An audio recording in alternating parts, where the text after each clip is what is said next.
Bonjour à tous et à toutes et bienvenue sur Radar, le podcast qui vous emmène dans l'univers de Safran. Parce qu'une certaine flamme anime nos équipes au quotidien, vous allez découvrir au travers des épisodes Passion comment nos collègues s'engagent et font vivre leur enthousiasme chez Safran et en dehors. Pour ce nouvel épisode, nous sommes allés à la rencontre de Florence Poutriquet, responsable des opérations commerciales chez Safran Aircraft Engine. Passionnée par les sciences, Florence s'engage pour rendre cette filière encore très masculine plus accessible et attractive pour les femmes. Partons à sa rencontre. Bonjour Florence, bienvenue sur Radar. Bonjour Sophie, merci de me recevoir. Florence, à part le parfum de glace, qu'est-ce que le mot passion évoque chez toi ? C'est une bonne question. Pour moi, la passion, c'est ce qui fait un peu tourner le monde. C'est ce qui nous permet de se surpasser en prenant peu d'énergie. Quand on est passionné, en fait, c'est facile de faire les choses. J'aurais jamais répondu ça quand j'étais plus jeune, d'ailleurs. En tant que jeune ingénieur, j'étais très cartésienne et le mot passion me faisait très peur. Mais maintenant, en fait, je me rends compte que c'est ce qui nous permet vraiment d'avancer en ayant peu d'énergie à mettre en place pour faire bouger les choses, quoi. Justement, on va rentrer dans le vif du sujet. Tu as choisi de t'investir pour aider les femmes à intégrer davantage les domaines scientifiques, chez Safran ou ailleurs. Pourquoi avoir fait ce choix ? En fait, c'est juste parce que c'est juste. Moi, on m'a aidée dans mon parcours. Je viens d'une famille où mon père est militaire, ma mère, elle était aide à domicile. J'avais pas d'ingénieur dans mon environnement, j'avais pas de scientifique. Et à des moments clés de ma vie, des profs, des gens extérieurs à la famille m'ont permis de voir que c'était possible. Et en fait, je veux donner ça aux autres, donner cette possibilité et dire aux gens, et notamment aux femmes, mais pas que c'est possible. Et donc, en fait, c'est vraiment l'idée de redonner ce qu'on m'a donné et de faire en sorte de générer des passions si elles existent. Et je n'ai pas l'intention de convaincre tout le monde de devenir scientifique, mais vraiment que les personnes qui aiment ce domaine puissent se dire « ouais, c'est possible ». Je pense que c'est vraiment ça qui a fait que je fais ça un peu naturellement, quoi. Tu fais vivre cette passion à travers plusieurs initiatives. Tu as créé un podcast qui s'appelle Graines de scientifiques. Tu es marraine de l'association Elle Bouge. Est-ce que tu peux nous partager un de tes meilleurs souvenirs dans le cadre de ces initiatives ? En fait, il y en a plein, forcément. Je pense que la première chose qui est hyper intéressante dans ce genre d'initiative, notamment Elle Bouge, c'est de rencontrer d'autres femmes, de pouvoir partager sur nos difficultés, sur nos succès, sur qu'est-ce qui nous bloque, qu'est-ce qui nous débloque. Et après, sinon, ce que je trouve très valorisant dans ce genre d'initiative, c'est les retours qu'on peut avoir des gens qu'on a inspirés. Par exemple, sur Elle Bouge, on était plusieurs femmes de Safran à être allées au lycée Douaneau à Corbeil-Essonnes. Et le professeur, au mois de septembre de l'année d'après, nous envoie un mail en disant « Bravo, j'ai jamais eu autant de femmes dans ma classe de S option sciences de l'ingénieur ». Et ça, c'est vachement valorisant parce que l'impact, il est direct, quoi.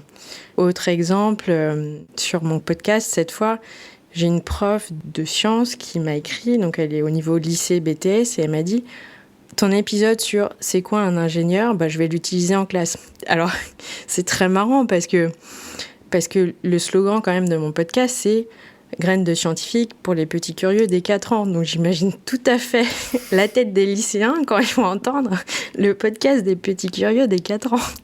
Et pourtant, cette prof, elle m'a remerciée et elle l'utilise en classe. Donc c'est plein de retours comme ça qui sont super valorisants. J'ai été conseiller métier au sein de Safran. Et bien, des années plus tard, j'ai une jeune femme qui m'écrit pour me dire que oui, ça y est, elle a pris ce poste. Alors que quand on s'était rencontrés, elle n'envisageait même pas que c'était possible pour une femme de prendre un poste dans la recherche et de gérer des programmes de recherche. Donc tout ça, là, mis bout à bout, on se dit j'ai fait une petite différence sur quelques personnes et c'est très, très gratifiant. Bravo pour ça. Merci. Le sujet de la féminisation des filières scientifiques, il est très actuel. Tu t'engages pour cela, il y a beaucoup d'autres initiatives aussi qui existent en France et dans le monde entier. Malgré cet engagement, la part des femmes dans les filières scientifiques évolue encore peu, ou en tout cas pas assez vite au goût de beaucoup, et je pense que tu partageras mon avis. Qu'est-ce qui te donne envie de continuer ? En fait, je me pose pas la question, comme je disais en démarrage. c'est naturel. Enfin, je veux dire, il n'y a pas de fatalité. J'ai été élevée dans une famille où tout était possible. Mes parents m'ont toujours dit, t'as envie de faire quelque chose, essaye, au pire, ça ne marchera pas. Et donc, en fait, c'est vraiment ça que je me dis tout le temps. Et puis, travailler à inspirer les personnes, être un peu rôle modèle, ça ne demande pas d'énergie, en fait. C'est parler de soi, c'est de parler de ses passions, et c'est facile. Après, il est vrai que le pourcentage de femmes en école d'ingénieur est en train de stagner. On arrive à 30%, ça fait un petit plateau. Mais pour moi, c'est pas une fin en soi, dans le sens où il y a d'autres métiers qui sont extrêmement plus difficiles que de devenir ingénieur. Par exemple, je pense à médecine. Le taux de femmes en médecine, il a carrément augmenté significativement en 30 ans. Je pense que ce qui fait la différence, c'est qu'il y a eu plein de rôles modèles dans des séries télévisées, par exemple. On voit souvent des femmes médecins à la télé, ce qui n'est pas le cas, du coup, des femmes ingénieurs ou des scientifiques. L'exemple même de médecine, qui est quand même le métier hyper difficile à apprendre, puisque les études de médecine, c'est entre 10 et 12 ans, c'est l'exemple même que rien n'est impossible. Si on prend les ingénieurs informaticiens, il y avait plus de femmes il y a 30 ans qu'aujourd'hui.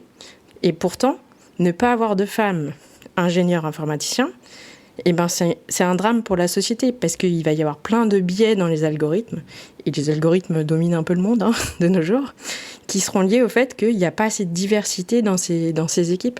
Donc, en soi, il n'y a pas de fatalité. Il faut juste pouvoir faire en sorte que les petites filles et les petits garçons qui ont envie de faire ça se disent « ouais, c'est possible ». C'est une des raisons pour lesquelles tu as créé ton podcast pour les enfants dès 4 ans ? Ouais, ça fait partie des raisons, outre le fait que pendant les divers confinements, ma fille ne savait pas encore lire parce qu'elle n'était pas au CP et que je cherchais un média où il n'y a pas d'écran. Donc le podcast m'a semblé un bon moyen.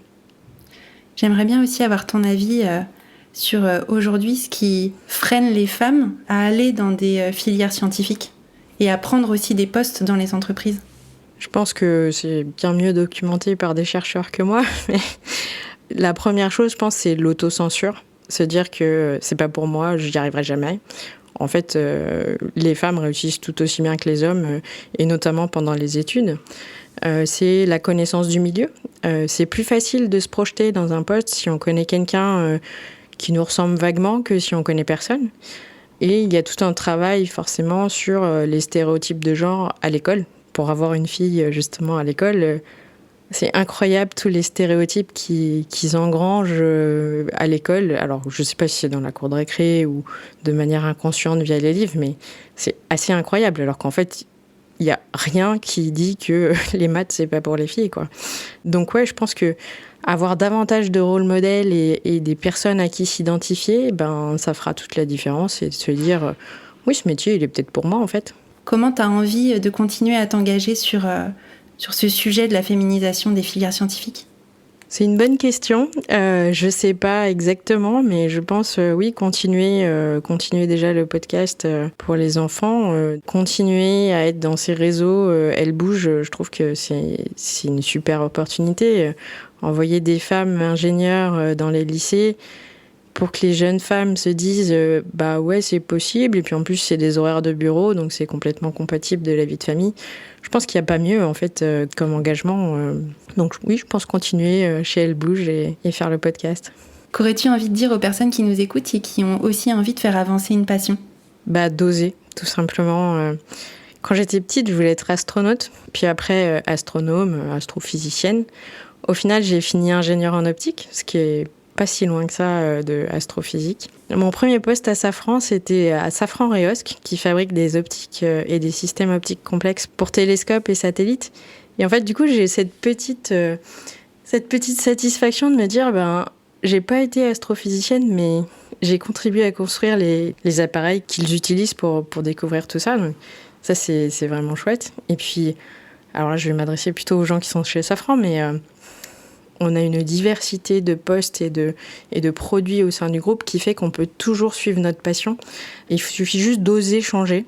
Moi, si on m'avait dit que j'installerais un télescope sur une montagne, que je gérerais le plus gros programme de recherche sur les moteurs d'avion en Europe en 2017, que maintenant je négocierai avec des compagnies aériennes et donc je ferai la réunion de ce côté science technique et puis un autre sujet qui m'anime bien, c'est le droit.